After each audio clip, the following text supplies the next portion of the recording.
You know. Good morning mga kalapatya. Ngayong araw dito tayo sa Cabaling sa Antipolo. Dahil ngayong araw meron na naman tayong panibagong lakwatsa. Pero bago ang lahat, magkakape muna tayo. Libre lang to. Ayun oh. May nagtatambakan doon. Ayan, libreng pakapyan. Pag hinihintay nyo, tara, lakwatsa na.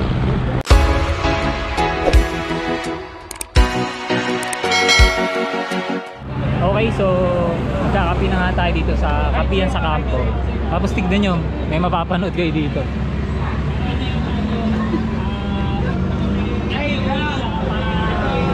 Pinapanood nila yung vlog ko. Okay, nag-ride out na ako dun sa kapihan sa kampo. Tapos check nyo na lang dito sa bandang taas ng screen natin yung vlog natin tungkol dun sa kapihan sa kampo. So ngayon, didiretso na tayo ng Barangay Calawis. Okay, dito tayo dadaan ngayon sa Sitio Binayoyo. Kasi doon sa kabila, sa Via Calawis Road, ginagawa yung daan doon, tsaka mas malapit kasi dito eh. Yan, ganda ng view. Yung pakaliwa na yan, papunta ng Marikina yan. Pero tayo, didiretso tayo. Yan, yung pakaliwa. Papunta yan ang San Mateo saka Marikina. Pero tayo didiretso lang tayo. Ito na yung Sitio Binayoyo. Dire-diretso lang to. Tapos ang labas natin nito ay Barangay Calawis na. Hindi tulad kung iikot pa tayo dun sa Marilaki Highway. Medyo malayo-layo yung iikutin natin. Tsaka dito kasi after ng ahon na to, dire-diretsong lusong na. Music! Oh, ganda ng view sa harap oh. Ay!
Ganito ang daanan dito. Naging disaster na. Oh my god, nangyari. Dati sementado to, ba't ganito na, nasira na. Baba. Grabe, ano na nangyari? Ba't din nangyari dito? Nyo, nasira na. Dati sementado to. As in pulido pagkaka-asphalto niyan, ba't naging ganyan na? Parang gumuho. Nangyari. Pero hindi ko pa sinasabi kung saan tayo papunta. Ngayong araw, papunta pala tayo dun sa The Mountain House. Isa siyang campsite or resort dyan sa Barangay Calawis. Malapit lang daw siya sa Mount Puro Nature Reserve. Kaya hahanapin ko yun ngayon. Kasi nakita ko rin sa Facebook page nila, maganda yung lugar. As in nature na nature yung dating. Tapos tahimik. Pwede kang mag-relax kapag pag weekends o kaya weekdays, kung gusto mo ng tahimik tapos work from home ka, meron silang PLDT wifi, fiber pa yun ha. So pwede ka mag work from home dun. Pero hindi na siya work from home. Work from resort na. Kasi wala ka sa bahay eh. Ayan. Paglusong nito, Barangay Kalawis na yan. Ang truck ko. Ayan. Nabalahaw na sila. Ang lalim na ng putik. Hindi naman dating ganyan dito. Ayan. Tapos kakaliwa na tayo. Barangay Kalawis na yan. Ayan. Kalawis Road na tayo. Sementado na. Tapos ngayon naman ang hahanapin naman natin yung Mount Puro Nature Reserve. Ay, bago dumahan. Tingal. Okay. Ito na yung Mount Puro. Ayan, parking area nila yan. Tapos yan, tahimik no. Ayan. Ito yung main entrance ng Mount Puro Nature Reserve. Yan siya. Tapos mula daw dito, sabi 30 meters, tama ba? At pagkakatanda ko, hanapin natin yung gate ng The Mountain House. Ganda sa loob oh. Kaya may puno oh. Ganda. Good morning. Kasi po dito yung, yung The Mountain House. Ay, ito na yun. Wala kasing karatula sa labas. Tinanggal po namin siya ng Ano pa? Nung nakaraan, tinanggal po namin ng karatula muna dyan. Pansamantalang sinara po ito. Okay. Okay guys, nandito na tayo ngayon sa loob ng The Mountain House. Kung mapapansin nyo, medyo mahina lang yung pagsasalita ko kasi maraming guests tapos tulog pa yung iba. Tsaka kung mapapansin nyo, di ba walang masyadong ingay. Maliban lang doon sa mga dumadaang sasakyan. As in, tahimik talaga dito. So, pahinga lang tayo saglit tapos lilibutin natin yung buong campsite na to. Ang ganda, puro puno oh. Tsaka tahimik na tahimik. Yan. Tapos natatanaw ko na dito yung glamping area nila. Ayun, banda dun. May puntahan natin. Start na tayong maglakad-lakad dito sa loob ng The Mountain House. Yan. Ganda rin dito, tahimik ah. Ay, meron silang mga lamesa dun. Ito yung glamping nila guys oh. Ayan, hindi tutulog yata sa loob. Glamping nila. Ito rin isang glamping. Tapos merong pwedeng ng pagkain. Mesa, upuan. Yan. Sensya na kayo, mahina ang boses ko ah. Kasi may mga natutulog pa daw. May mga upuan. Tapos mga siso. Tapos ando dun daw sa baba yung sapa. May pupuntahan natin. Ito muna tayo. Ayun. Meron din ditong trail. Ayan, tapos may sapa sa baba. Check natin mamaya yan kung ano meron dyan. Ito muna tayo.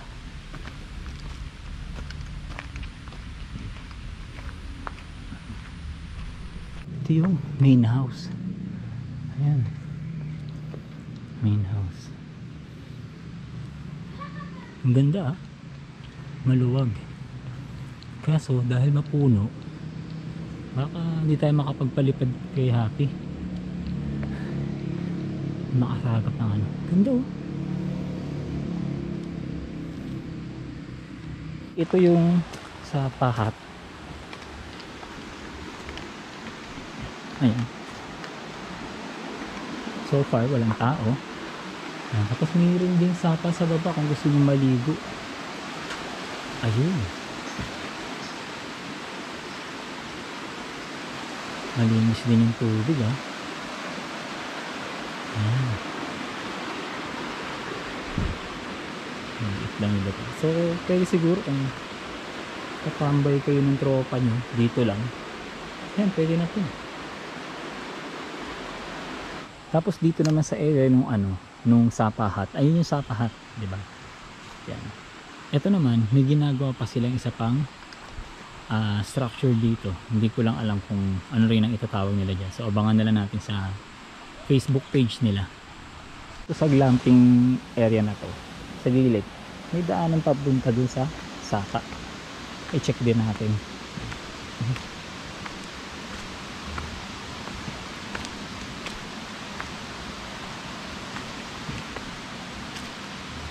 Okay, malinis naman yung tubig nila.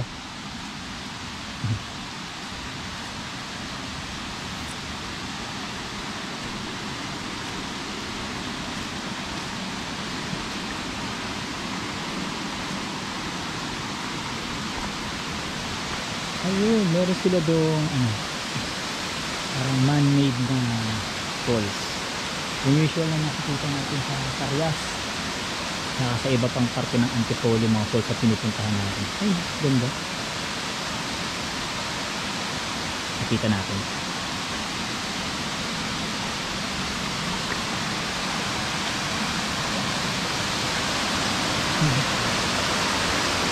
Kung gusto mo lang ng tamang chill, tamang ligo, yan, pwede dyan. Gusto ka mag-chill dyan. Tapos dito naman sa area ng parking lot, yan, may ginagawa silang bagong bahay. Parang koko ng tawag nila dyan. Okay guys, nandito na ulit tayo sa sa parking area. So kung makikita nyo, hindi ko masyadong napasok yung ibang kwarto. Tulad kanina yung main house, kasi nga may nag-rent ng buong main house, may sinushoot daw sila doon. Tapos yung ibang rin kwarto, mga fully book na daw. Tapos sa glamping, yung dalawang glamping doon kanina, may tao rin. So yun lang, hindi ko mapapakita sa inyo. Pero ang gagawin ko na lang, ililink ko na lang or ilalagay ko na lang yung description nung sa description box yung link ng Facebook page nila, para kung gusto nyo magpunta dito, nyo na lang, doon na lang kayo magtanong, kasi medyo busy sila ngayon, wala akong mapagtanungan masyado kasi dahil nga puno, maraming guests. So nag-aasikaso sila ng guests, yung iba nagluluto, iba naglilinis ng area, naglilinis ng mga kwarto na inalisan ng ibang guests. Okay, nag-ride out na tayo dun sa The Mountain House. Nakakalungkot lang kasi sinubukan kong paliparin si Happy, pero gawa nga ng maraming puno, hindi siya makasagap ng GPS. Kapag ganun kasi, pwede siyang mag-error, no?